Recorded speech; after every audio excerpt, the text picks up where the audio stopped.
दोस्तों मैंने DS classes का नया यूट्यूब चैनल बना दिया है। पुराना चैनल डिलीट हो गया है। अब आपको वहाँ कुछ नहीं मिलेगा, चैनल ही नहीं मिलेगा। अब जो कुछ भी मिलेगा इसी चैनल पे मिलेगा, तो आप इस चैनल से जुड़ जाना। लिंक मैं आपको अवेलेबल करवा दूंगा। इस चैनल पर फिलहाल मैंने एक प्रश्नोत्तरी श्रृंखला शुरू की है, जिसमें 10 प्रश्नों का मैं अभ्यास करवाता हूँ। और ये सारे प्रश्न आपके लिए बहुत महत्वपूर्ण होने वाले हैं। इसे आप टॉप 10 के नाम से भी जान सकते हैं।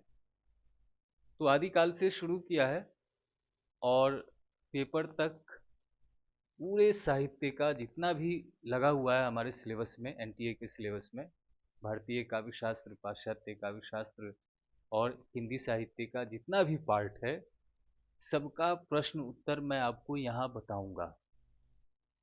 तो अगर आप इस चैनल से जुड़ते हैं और बराबर इन प्रश्नों को हल करते हैं, तो यकीन मानकर चलिए कि आपकी 60 से 70% तैयारी तो यहीं हो जाएगी। आप कहीं ना कहीं तो पढ़ ही रहे होंगे, वहां से भी टेस्ट पेपर मिलता होगा। आप उसको भी हल कीजिए, इसको भी हल कीजिए। शुरू करते हैं। आज का जो पहला प्रश्न है वह है, पृथ्वीराज रासो के काशी वाले संस्करण में कुल कितने समय और पृष्ठ हैं? काशी वाले संस्करण में दो संस्करण इसके और हैं, नीचे लिखा हुआ है, नोट में मैंने डाल दिया है। एक उदयपुर वाला संस्करण है और दूसरा माता प्रसाद गुप्त वाला संस्करण है। तो तीन संस्करण है और तीनों संस्करणों में समय की संख्या अलग अलग है। नीचे जो दो संस्करण है उसमें पृष्ठों की संख्या नहीं दी हुई है, लेकिन काशी वाले संस्करण में पृष्ठों की संख्या दी हुई है। तो तीनों संस्करणों के जो समय है उसको भी आप याद रखना, और काशी वाले संस्करण में जो पृष्ठों की संख्या है उसको भी आप याद रखना। इसका आंसर है सी, 69 समय और 2500 पृष्ठ।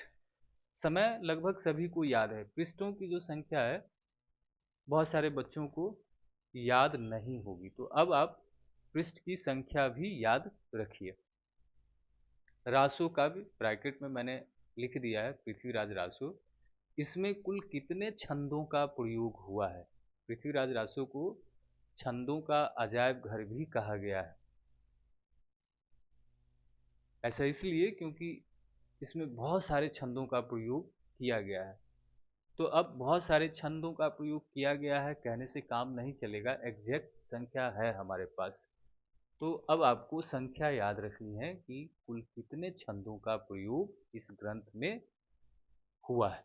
तो 72, इसका आंसर जो है वह बी है।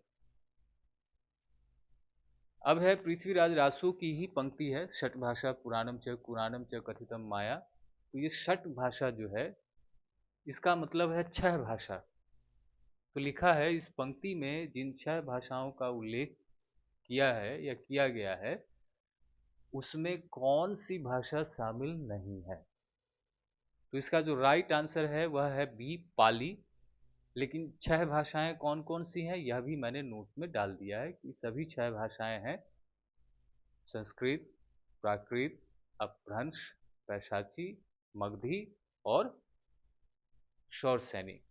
तो इसको आप जरूर याद रखना, क्योंकि पृथ्वीराज रासो रचना नेट जेआरएफ के सिलेबस में लगी है।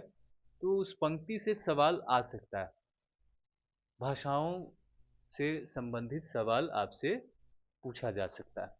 अगला सवाल क्या है? आचार्य रामचंद्र शुक्ल ने चंद्रवरदाई का जन्म कब माना है? यह संख्या दी हुई है।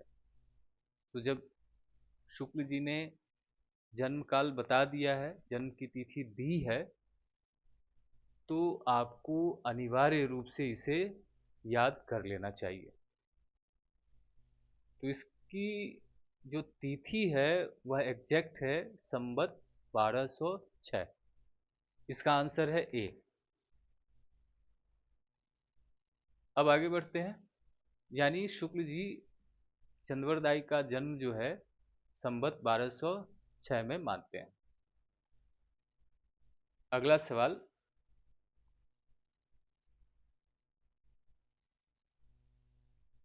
किसने पृथ्वीराज रासो को प्रकाशित न करने की सिफारिश की थी? आप जानते हैं पृथ्वीराज रासू को लेकर 3 मत हैं। एक मत प्रमाणिक मानने वाले आलोचकों का है, दूसरा मत अप्रमाणिक मानने वाले आलोचकों का है, और तीसरा मत जो है वह अर्ध प्रमाणिक मानने वाले आलोचकों का है। तो 3 तरह के मत पृथ्वीराज रासू को लेकर हिंदी साहित्य में हैं, और सभी मतों को मानने वाले आलोचकों की संख्या जो है 4 से अधिक ही है, 4 से कम तो है ही नहीं किसी में। तो सब उन आलोचकों का भी नाम आपको याद रखना है। फिलहाल यहाँ आप इसको याद रखिए कि वह कौन सा व्यक्ति है जिसने इसको प्रकाशित न करने की सिफारिश की थी। राइट आंसर है डी, बूलहर्ट है। और बूलहर्ट जो है अप्रमाणिक मानते हैं, और इसमें जितने भी नाम दिए गए हैं ऑप्शन में सब अप्रमाणिक मानने वाले आलोचकों के ही नाम हैं। वो मिक्स करके नहीं देगा कि आप फट से पहचान लेंगे कि अरे ये तो अर्ध प्रमाणिक मानते हैं, ये तो प्रमाणिक मानते हैं, ऐसा नहीं होगा। एक ही कैटेगरी के सभी आलोचकों का नाम होगा।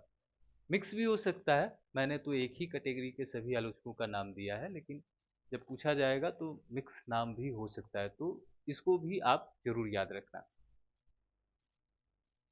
सवाल नंबर 6, चार्ल्स इलियट ने पृथ्वीराज रासो का प्रकाशन कब करवाया था। अब यह तिथि भी अवेलेबल है, तो इसको भी आप याद रखना। 1865 ईस्वी में।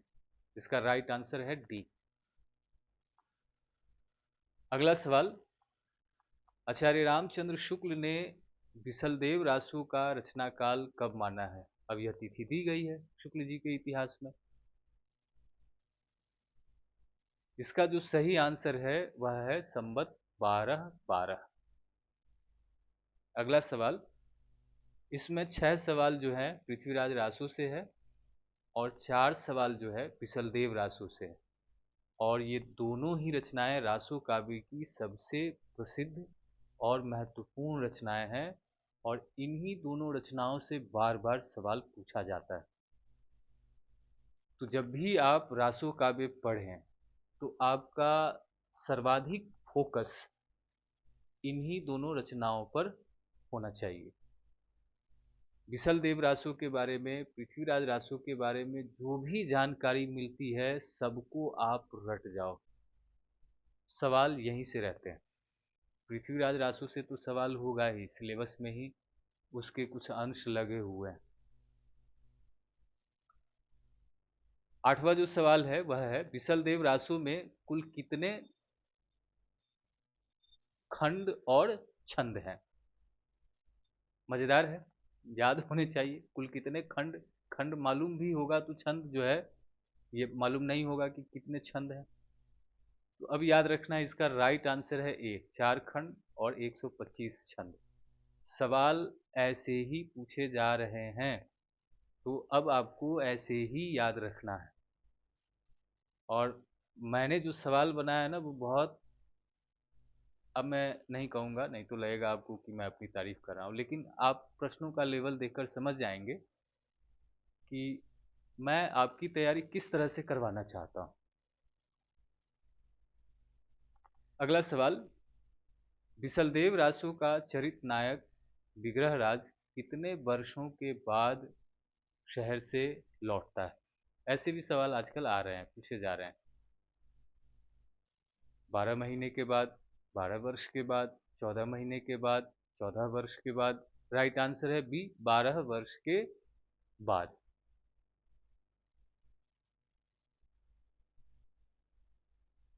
अगला सवाल,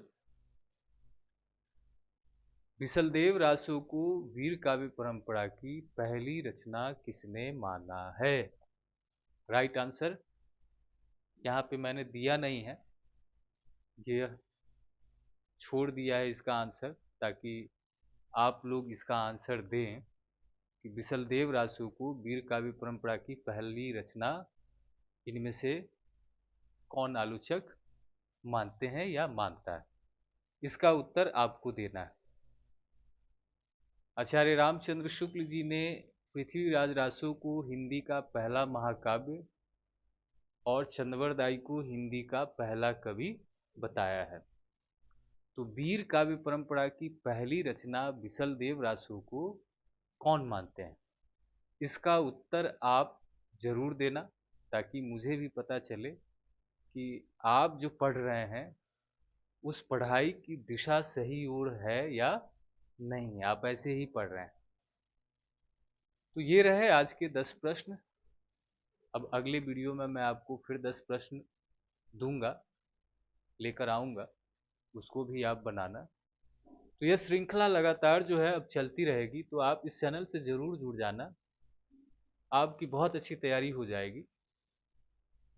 मिलते हैं अब अगले वीडियो में।